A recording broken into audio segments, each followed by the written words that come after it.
નમસ્કાર મિત્રો, ફરી એક વખત આપણે ગુજરાતના જિલ્લાઓની સાથે નવી સફર સાથે યુટ્યુબના માધ્યમથી એકબીજાની સાથે જોડાઈ રહ્યા છીએ। આજે સંપૂર્ણપણે દક્ષિણ ગુજરાતની સફરે આપણે છીએ અને એ સરસ મજાનો જિલ્લો છે નવસારી। નવસારી જિલ્લાની રચના 2 ઓક્ટોબર 1997ના રોજ વલસાડ જિલ્લામાંથી થયેલી। ગાંધી જયંતિ નિમિત્તે આ જિલ્લો પણ ગાંધીજીના કેટલાય પ્રસંગોની સાથે જોડાયેલો છે। 2 ઓક્ટોબર 1997માં જે એક સાથે 5 જિલ્લાઓની ગુજરાતમાં રચના થઈ એમાંથી એક એટલે Navsari.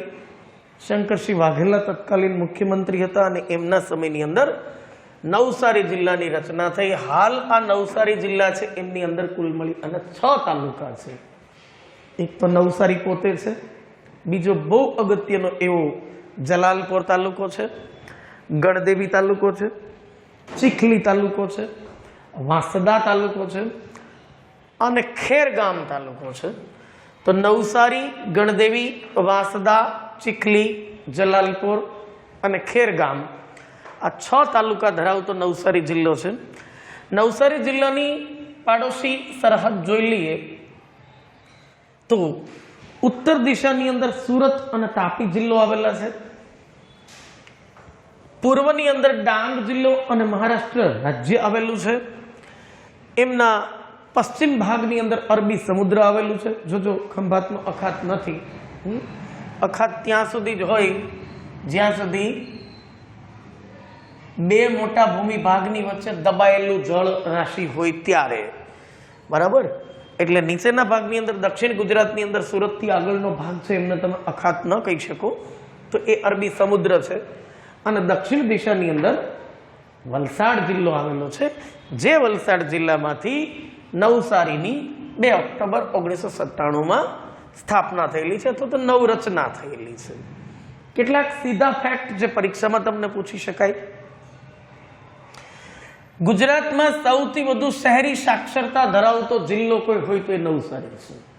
Clear cut, crystal direct question. ગુજરાતમાં સૌથી વધુ શહેરી સાક્ષરતા, અર્બન લિટરેસી સૌથી વધારે હોય તો અહીંયા છે। 2001 થી માંડી અને 2011 સુધીનો સૌથી ઓછો વસ્તી વૃદ્ધિ દર 2001 થી 2011 ના, કારણ કે 2011 થી 2021 ના તો આંકડા હજુ આવ્યા જ નથી કોરોનાને કારણે। તો 2001 થી 2011 સુધીની છેલ્લી વસ્તી ગણતરી પ્રમાણે વસ્તી વૃદ્ધિનો દર ગુજરાતમાં સૌથી ઓછો હોય તો એ નવસારી જિલ્લામાં છે, 7.64%। સૌથી વધુ ગ્રામીણ સ્ત્રી સાક્ષરતા કોઈ જગ્યા ઉપર હોય તો એ નવસારી જિલ્લામાં છે। ખાસ ધ્યાન રાખજો, રૂરલ વુમેન લિટરસી રેટ ગુજરાતનો સૌથી વધુ કોઈ જગ્યા ઉપર હોય તો એ નવસારી જિલ્લામાં છે। આવું સરસ મજાનું નવસારી છે। નવસારી છે એમને આપણે શહેરની ચર્ચા કરીએ, એમની ઐતિહાસિક, સામાજિક, સાંસ્કૃતિક, ભૌગોલિક એ પરિપ્રેક્ષની અંદર ચર્ચા કરીએ તો નવસારી પૂર્ણા નદીના કાંઠા ઉપર આવેલું છે। એક સમયે અહીંયા 9 તળાવ હતા એટલા માટે એમનું નામ નવસારી, એવું પણ ઘણા લોકો કહે છે। નવ સૈયદ પીરની દરગાહ આવેલી છે એટલા માટે એમનું નામ નવસારી, એમ પણ ઘણા લોકો કહે છે। પૂર્ણા નદીના કાંઠા ઉપર આવેલું નવસારી છે, એનું જૂનું નામ નાગસારિકા પણ છે, નવસારિકા પણ છે, નાગમંડ તરીકે પણ આ શહેર ઓળખાય છે અને નવશેરર એવું પણ નામ છે।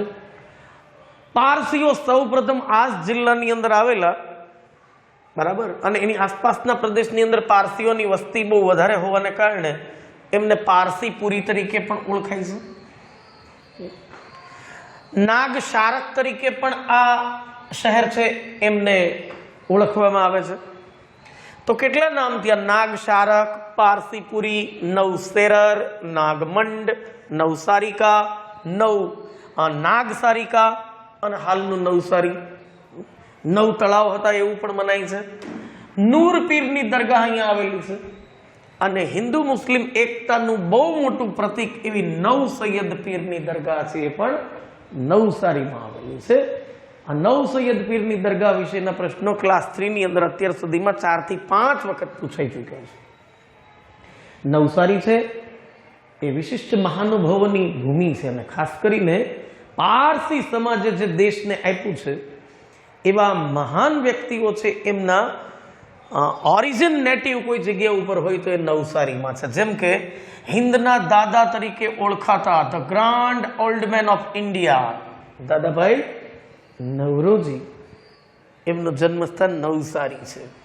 યાદ રાખો, દાદાભાઈ નવરોજીને grand old man of India તરીકે ઓળખવામાં આવે છે, હિન્દના દાદા તરીકે ઓળખવામાં આવે છે.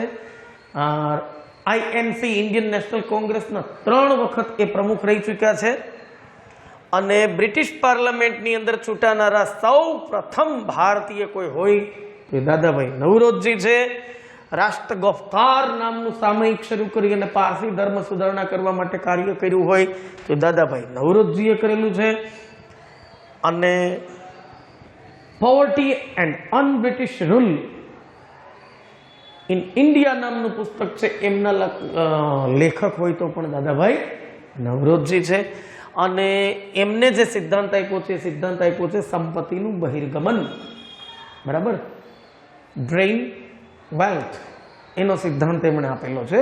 ભારતની સંપત્તિ અંગ્રેજોના સમયની અંદર કેવી રીતે અને કઈ યોજનાપૂર્વક રીતે વિદેશની અંદર એટલે કે ઇંગ્લેન્ડ તરફ જતી હતી એમને માટે એમણે જે સિદ્ધાંત આપ્યો છે એમનું નામ છે સંપત્તિનું બહિર્ગમન, એવું એમનું ગુજરાતી અર્થ થાય. એમના રચયિતા પણ દાદાભાઈ નવરોજી. ચાલો, પ્રશ્ન આવ્યો છે તો આપણે તો 360 ડિગ્રીની ચર્ચા કરવી છે. નવસારીમાંથી દાદાભાઈ નવરોજીના કેટલા પ્રશ્નો નીકળે એ આપણે જોઈ લીધું. દાદાભાઈ નવરોજી છે એમને grand old man of India કહેવાય છે. તો પછી ગ્રાન્ડ લેડી ઓફ ઇન્ડિયા કોને કહેવાય છે?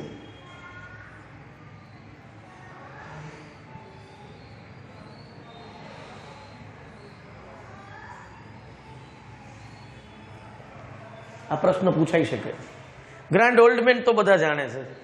ગ્રાન્ડ લેડી ઓફ ઇન્ડિયા જે છે એ અરુણા અસફ અલીને ઓળખવામાં આવે છે.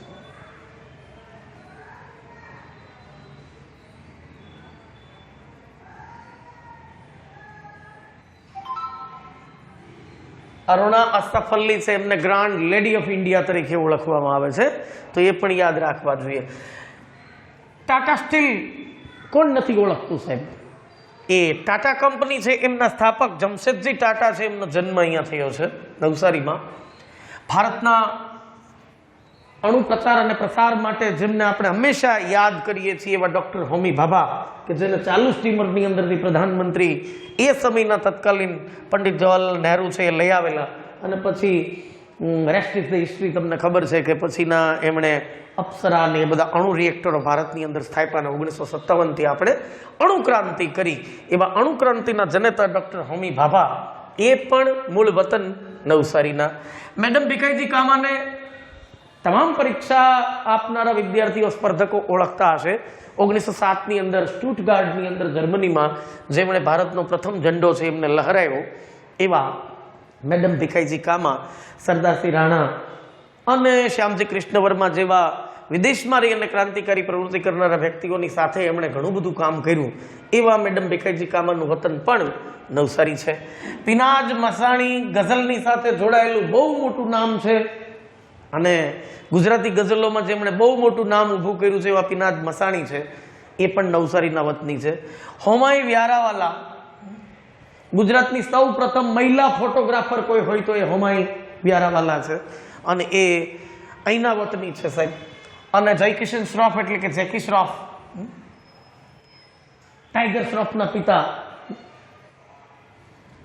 સુભાષ ઘઈની હીરો નામની ફિલ્મની અંદરથી પહેલી વહેલી ભારતીય ફિલ્મ ઇન્ડસ્ટ્રીની અંદર જેમણે પ્રવેશ કર્યો અને જેકી દાદા તરીકે જે ઓળખાયા અને સફળ પણ રહ્યા અને હવે એમના પુત્ર ટાઈગર શ્રોફ ફિલ્મ ક્ષેત્રે પોતાની કારકિર્દી છે એમાં આગળ વધી રહ્યા છે. એવા જેકી શ્રોફ છે એમનું વતન પણ નવસારી છે.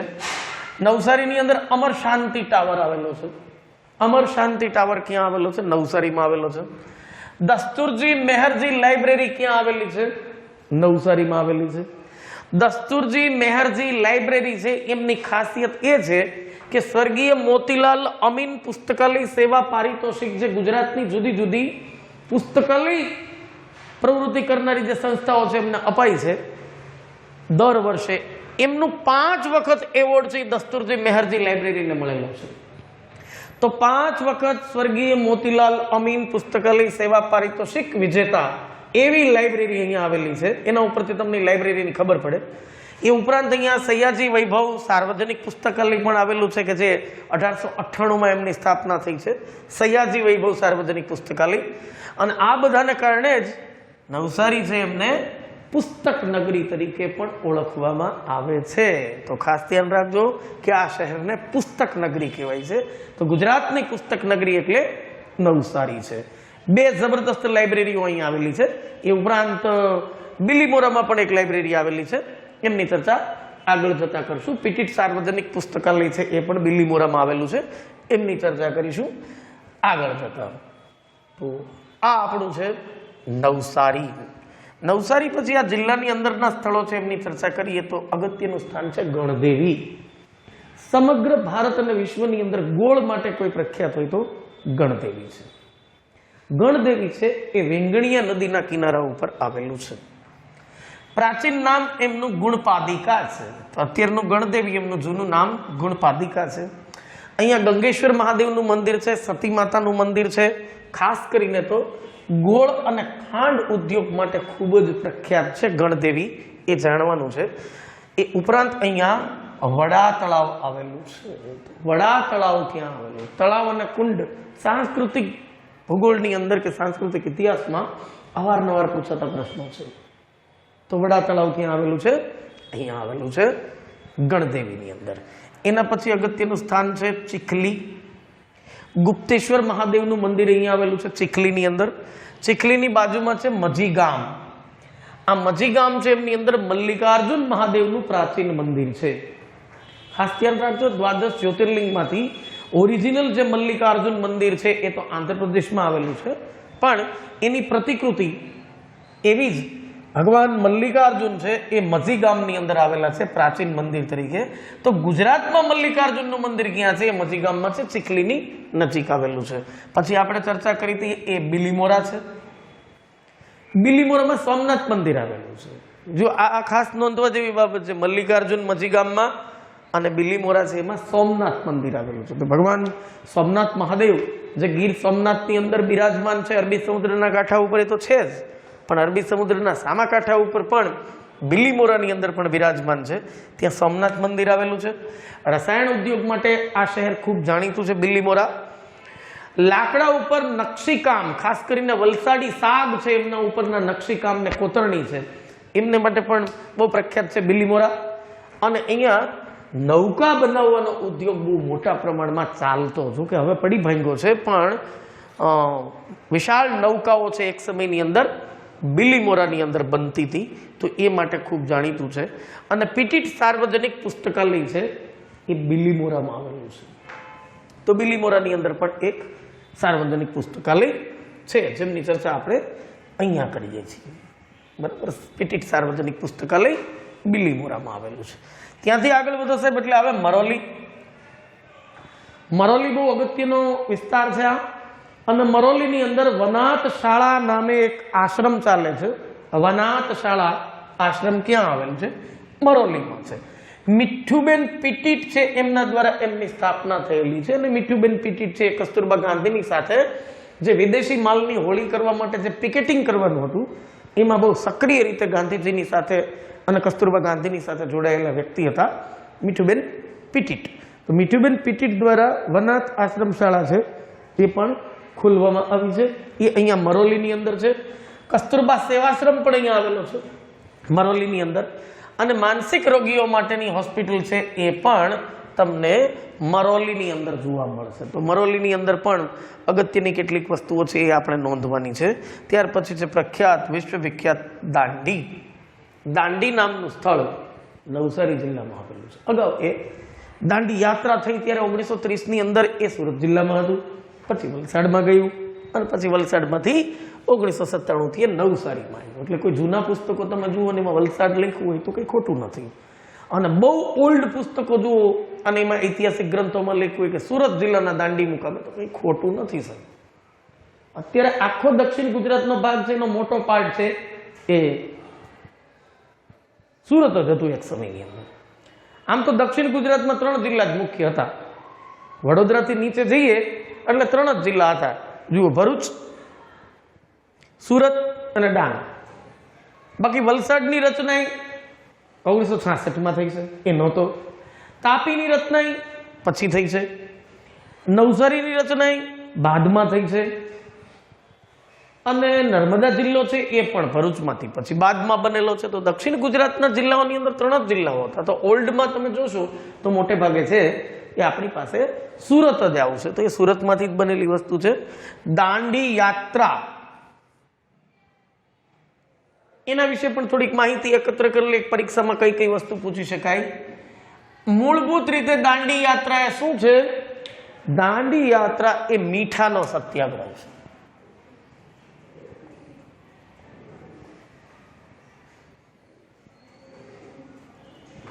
પહેલી વસ્તુ, દાંડી યાત્રા એ ગાંધીજીનો મીઠાનો સત્યાગ્રહ છે. શરૂ ક્યાંથી ક્યાં સુધી? સાબરમતીથી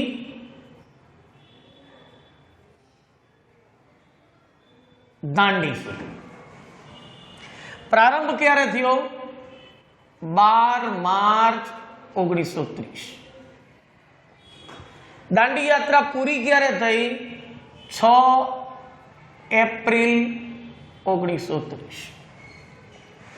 12 માર્ચ 1930 થી 6 એપ્રિલ 1930 સુધી દાંડી યાત્રા યોજાઈ. દાંડી યાત્રામાં જોડાયા કેટલા વ્યક્તિઓ? ગાંધીજી સહિત 79 વ્યક્તિઓ છે એ આ યાત્રાની અંદર જોડાયા. સાબરમતી આશ્રમની અંદરથી ગાંધીજી જ્યારે નીકળ્યા ત્યારે એમણે કઈ પ્રતિજ્ઞા કરી દાંડી યાત્રા દરમિયાન? તે પ્રતિજ્ઞા પણ પરીક્ષામાં પૂછાય છે કે હું કાગડા કૂતરાને મોતે મરીશ, પણ જ્યાં સુધી સ્વરાજ નહીં લાવું, સ્વતંત્રતા નહીં લાવું, ત્યાં સુધી આ આશ્રમમાં પગ નહીં મૂકું. અને ગાંધીજીએ પ્રતિજ્ઞા પ્રમાણે પગ મૂક્યો પણ નથી. તો ગાંધીજીની પ્રતિજ્ઞા પણ તમારે યાદ રાખવી પડે. કેટલા વ્યક્તિઓ એમની સાથે હતા એ પણ તમારે યાદ રાખવું પડે. 79 વ્યક્તિઓ સળંગ આખી યાત્રાની અંદર હતા. પછી તમારે એ યાદ રાખવું પડે કે દાંડી યાત્રા દરમિયાન ગાંધીજીએ સૌ પ્રથમ નિવાસ ક્યાં કરેલો, એટલે કે પહેલો જ વહેલો ઉતારો ક્યાં હતો? અસલાલી ખાતે હતો.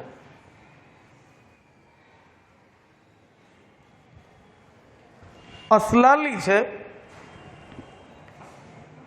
ત્યાં પહેલો વહેલો ઉતારો ગાંધીજીનો હતો. બરાબર. તો સૌ પ્રથમ ઉતારો ક્યાં?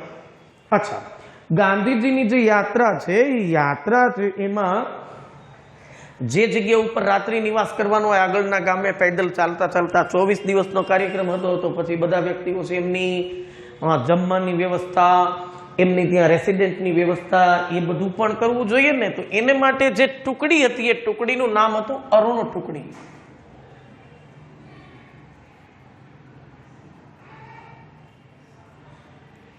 ખાસ યાદ રાખો, દાંડી યાત્રા દરમિયાન યાત્રાળુઓ જે છે, પેદલ માર્ચ કરનારા વ્યક્તિઓ છે, એમની વ્યવસ્થા કરવા માટેની જે સમિતિ કે કમિટી હતી કે ટુકડી હતી, એમનું નામ અરુણ ટુકડી હતું.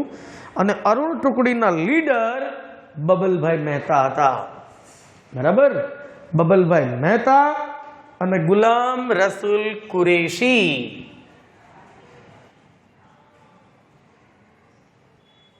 બબલ મહેતા અને ગુલામ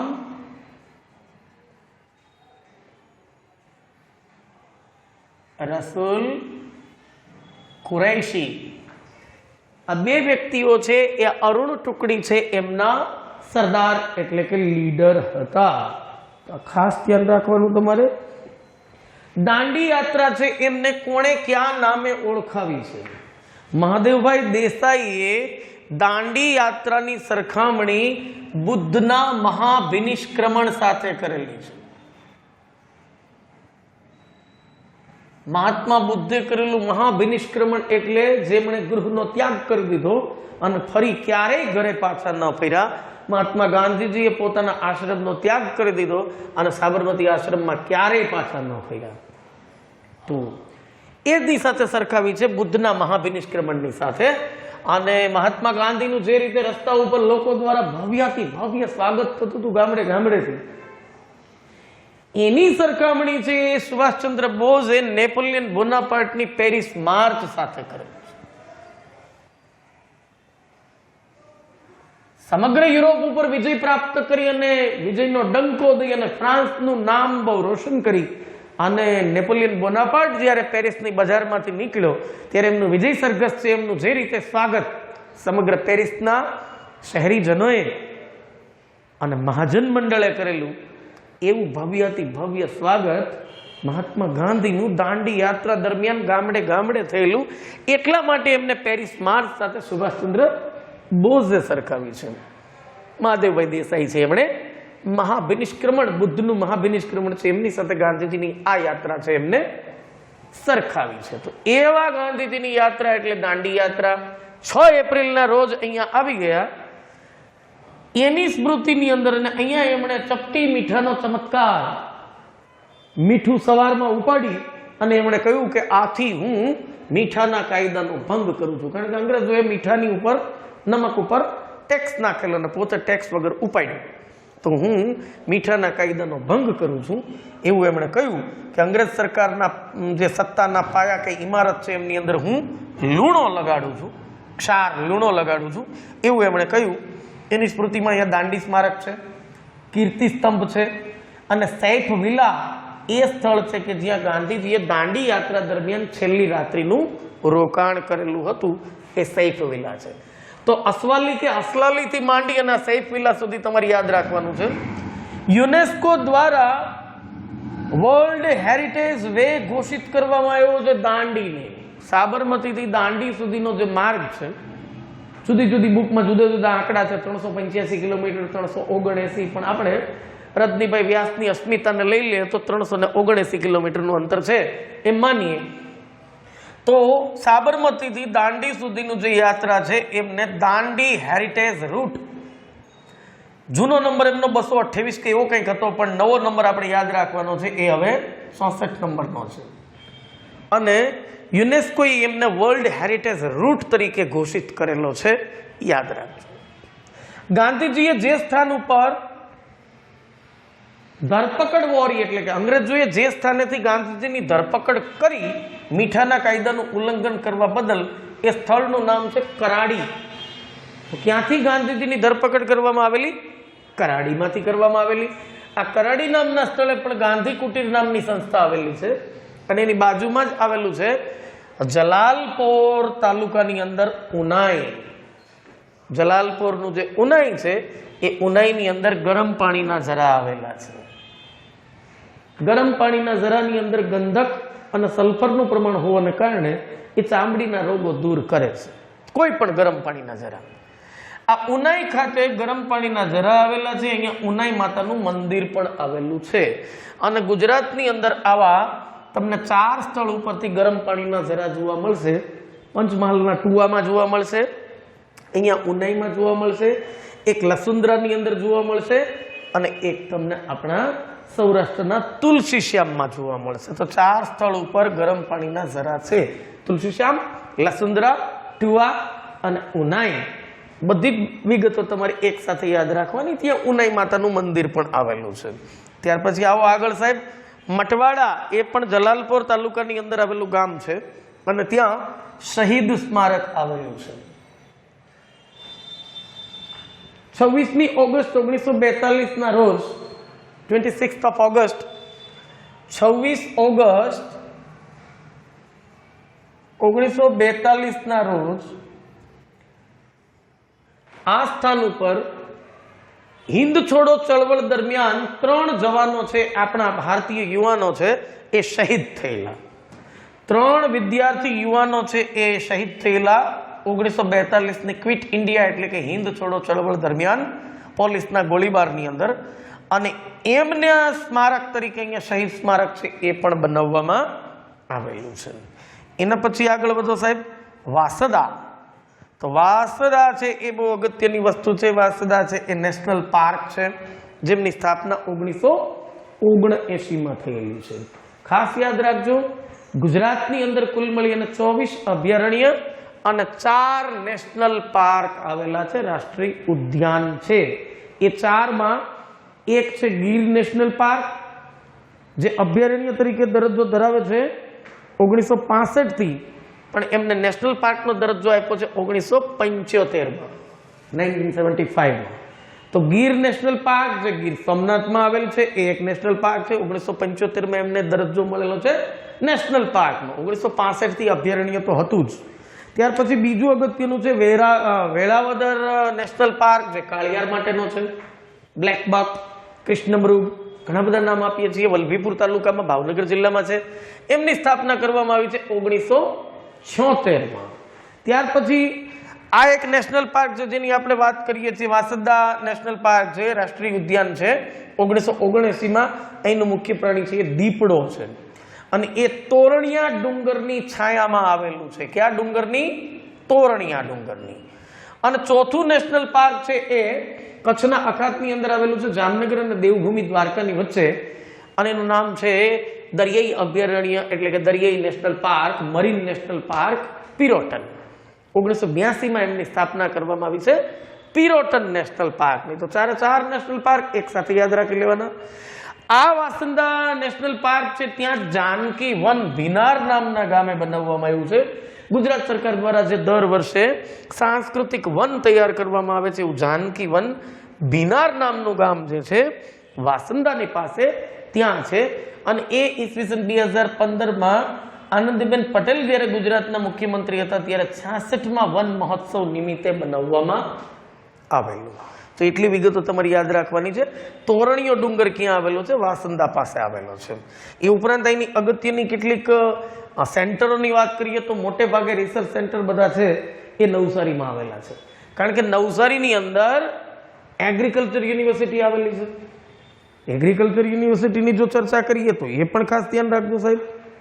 એગ્રીકલ્ચર યુનિવર્સિટી ગુજરાતમાં 4 જગ્યા ઉપર આવેલી છે. કૃષિ યુનિવર્સિટી સૌ પ્રથમ કૃષિ યુનિવર્સિટી છે એ તો આણંદમાં જ હતી. ઈસવીસન 72માં એમની સ્થાપના થઈ. દાંતીવાડામાં હતી. દાંતીવાડા સરદાર પટેલ કૃષિ યુનિવર્સિટી એ સૌથી જૂની છે ગુજરાતની અને સૌથી મોટી છે. 1972માં એમની સ્થાપના થઈ અને 73માં એ કાર્યરત થઈ. અને ત્યાર પછી ઈસવીસન 2004માં એક સાથે 3 જગ્યા ઉપર કૃષિ યુનિવર્સિટી, એગ્રીકલ્ચર યુનિવર્સિટી શરૂ કરવામાં આવી, જેમાં એક આણંદ, બીજી જુનાગઢ અને ત્રીજી નવસારી ખાતે છે. તો ગુજરાતની 4 કૃષિ યુનિવર્સિટી પણ તમને યાદ હોવી જોઈએ. અને એમની સ્થાપના યાદ રહે તો વધારે સારું છે. 72-73ની અંદર દાંતીવાડા અને 2004ની અંદર જુનાગઢ, આણંદ અને નવસારી કૃષિ યુનિવર્સિટી છે. કૃષિ યુનિવર્સિટી છે તો અહીંયા રિસર્ચ સેન્ટર હોય જ, જેમ કે લાઈવ સ્ટોક રિસર્ચ સેન્ટર નવસારીમાં આવેલું છે. ઓઇલ સીડ રિસર્ચ સેન્ટર છે એ પણ નવસારીમાં આવેલું છે. પલ્સ રિસર્ચ સ્ટેશન છે એ પણ નવસારીમાં આવેલું છે.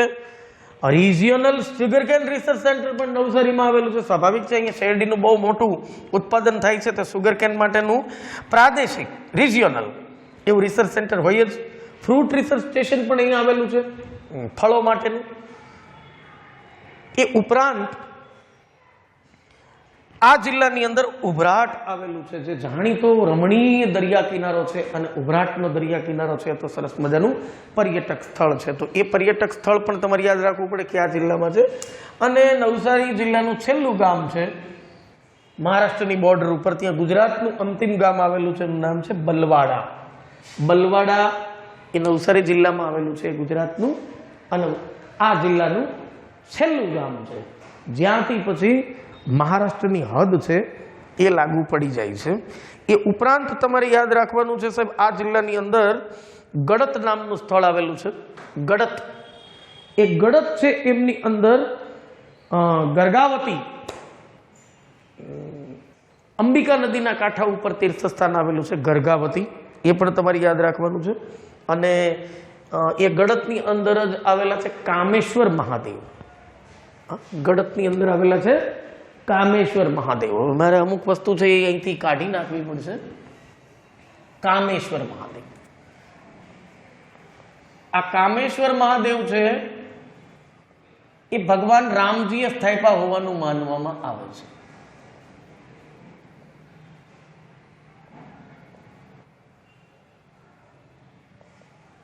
ભગવાન રામજીએ પોતાના વનવાસ દરમિયાન કામેશ્વર મહાદેવ છે એમની સ્થાપના કરેલી એ અહીંયા અંબિકા નદી છે એમના કાંઠા ઉપર આવેલું હોવાનું માનવામાં આવે છે. એ ઉપરાંત અજમલગઢ કે જે વાંસદાની અંદર આવેલું છે, અજમલગઢ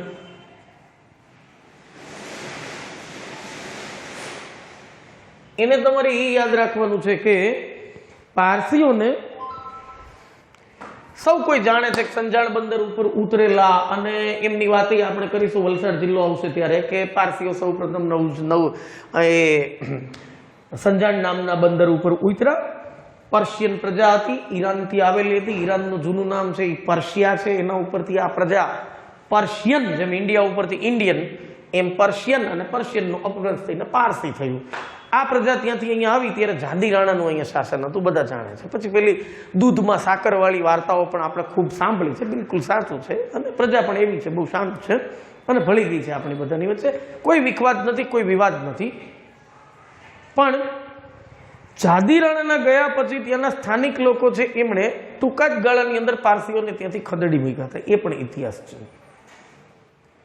અને એ પારસીઓ ત્યાંથી પછી ભાગ્યા તો એમને આશ્રય આપનારો વ્યક્તિ છે એ અજમલગઢના પહાડ ઉપર વાસદાના રાજવી હતા, નામ હતું એનું કીર્તિદેવ. એ કીર્તિદેવે એમનો આશ્રય આપ્યો હતો, એ હકીકત છે.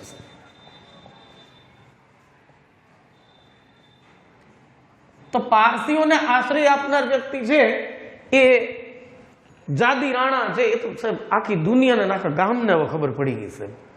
પણ એમાં પેટા ડીપમાંથી ક્વેશ્ચન આ પણ નીકળી શકે કે એ ઉપરાંત કીર્તિદેવ પણ છે. કારણ કે જાદી રાણાના ગયા પછી એમના શાસનના અંત પછી પારસીઓનો ઘોર વિરોધ થયો હતો ને એમને તગેડી મૂકવામાં આવ્યા હતા. તો હવે આ પ્રજા જાય ક્યાં? અજમલગઢ જે છે એ અજમલગઢના પહાડ ઉપર વાંસદાના રાજવી કીર્તિદેવ છે એમણે આ પારસીઓ છે એમને અહીંયા આશ્રય આપેલો એ પણ છે. અને એટલા માટે જ કહું છું, થોથા નહીં ફેરવો, ઓથેન્ટિક બુક વાંચો. કોઈ થોથામાં આ વિગતો હોતી નથી. તો એ વસ્તુ પણ તમારે એમની અંદર જોડી દેવાની છે. એ સિવાય કંઈ હોય તો આપણે જોઈ લઈએ. હા, અહીંની પ્રખ્યાત ડેરી છે, ડેરીનું નામ છે, જોકે એ તો હવે વલસાડમાં જતી રહી એટલે વસુધરામાં આપણે જવું નથી. દાંડી હેરિટેજની વાત આપણે કરી લીધી, કરાડીની વાત કરી લીધી. એક વસ્તુ જો નોંધવાની છે કે ધારાગીરી નામનું સ્થળ છે, ત્યાં જૈન મંદિર આવેલું છે. ધારાગીરી જૈન મંદિર માટે પ્રખ્યાત છે. આ જિલ્લાની મુખ્ય નદીઓની વાત કરીએ તો એ નદીઓ છે પૂર્ણા, અંબિકા, મીંઢોળા અને કાવેરી. બરાબર, પેલી કાવેરી નહીં, દક્ષિણ ભારતની ગંગા એ કાવેરી નહીં. આ કાવેરી આપણી એની સ્થાનિક નાનકડી એવી ટચુકડી નદી છે. તો એ નદી, મુખ્ય નદી તો અંબિકા જ છે, પૂર્ણા છે, મીંઢોળા નદી છે, એ અગત્યની નદીઓ છે. અને ખરેરા નદીની ઉપર અહીંયા એક કેલિયા નામનું જળાશય બાંધવામાં આવેલું છે વાસંદા તાલુકાની અંદર. તો કેલિયા યોજના ક્યાં આવેલી છે? ખરેરા નદી ઉપર બાંધવામાં આવેલું જળાશય છે. આટલી વસ્તુ યાદ રાખવાની છે. આ જિલ્લાની અંદરથી અન્ય કોઈ વિગતો છે એ લગભગ નીકળવાની સંભાવના બહુ ઓછી છે, કારણ કે જે કંઈ હતું એ બધું જ તમારા સુધી મેં પહોંચાડવાનો પ્રયત્ન કર્યો છે. આપણે આની બહાર જઈને પણ અરુણ ટુકડીની પણ વાત કરી લીધી, આપણે બબુલભાઈ મહેતાની પણ વાત કરી લીધી, આપણે કુરેશી સાહેબની વાત કરી લીધી, આપણે અહીંયા 4 ગરમ પાણીના ઝરાઓ છે એમની પણ વાત કરી લીધી, 4 નેશનલ પાર્કની વાત કરી લીધી, 4 આપણે ચર્ચા કરી લીધી કૃષિ યુનિવર્સિટીની. એ ઉપરાંત આખો દાંડીનો સત્યાગ્રહ છે એમની પણ હાઇલાઇટ્સ જે છે એ હાઇલાઇટ્સને પણ આપણે લઈ લીધી.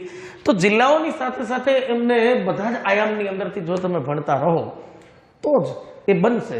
બાકી ફરીથી કહું છું, કોઈ પ્રકાશનનું હું નામ નહીં આપું, આપણે શું કામ એને યાદ કરવા.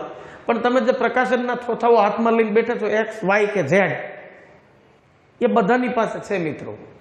હા, છેલ્લી 1 મિનિટ મારી વાત સાંભળી લેજો. તમે એ વાંચતા હોય બીજા 5 લાખ એ જ વાંચતા હોય તો નો ડાઉટ તમને આવડશે, એમને આવડશે, કોઈ નવી બાબત નથી. હા, એમાં ભૂલો છે, એ ભૂલો તમને પાછી ભેટમાં મળશે. સવાલ એ છે કે એ વાંચન તો સાર્વત્રિક છે, બધા જ કરે છે, કોઈ મોટી બાબત નથી. તો મેરિટમાં આવવા માટે તમારે બીજા કરતાં ક્યાંક આગળ તો નીકળવું પડશે ને. આગળ નીકળવા માટે તમારી પાસે એક કંઈક વિશેષ હોવું જોઈએ, જેમને હું મારી ભાષામાં કહું છું આઉટ ઓફ ધ બોક્સ. સૌ કરે છે એ નહીં, કંઈક નવું વિચારવું પડે, થોડુંક આગળ જોવું પડે, અને જમાના કરતાં એક કદમ આગળ, એટલે કે તમે અપગ્રેડ હોવા જોઈએ, તો સફળતા મળતી હોય છે. એટલે હંમેશા ઘેટાના ટોળાના વ્યક્તિ નહીં બનો, કંઈક વિશેષ બહાર બનો. અને બહાર નીકળવા માટેનો આપણો આ જે પ્રયત્ન છે એ પ્રયત્ન અત્યારે તો ફળીભૂત થતો હોય એવું લાગે છે. આવનારા લેક્ચરની અંદર ફરીથી પાછા નવા જિલ્લાની સાથે મળીએ, નવી માહિતી મળીએ. Stay with us. Good bye.